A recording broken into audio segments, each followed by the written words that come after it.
శ్రవంతి అల్పరాజు గారు రాసినటువంటి ప్రియే చారుసేని పుస్తకాన్ని గాను సమీక్ష.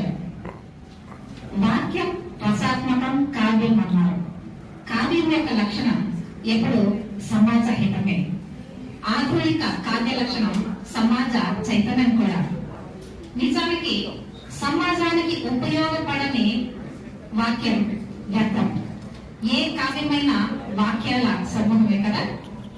వాక్యంలో వర్ణన, ప్రాస, ధ్వని ప్రధానంగా ఉంటాయి. ఒక కవితకు ఉండవలసిన ముఖ్య లక్షణం ఎత్తుగడ, నడక, అంటే కొనసాగింపు అన్నమాట, ముగింపు. కవి సమాజానికి దిక్సూచి కావాలి.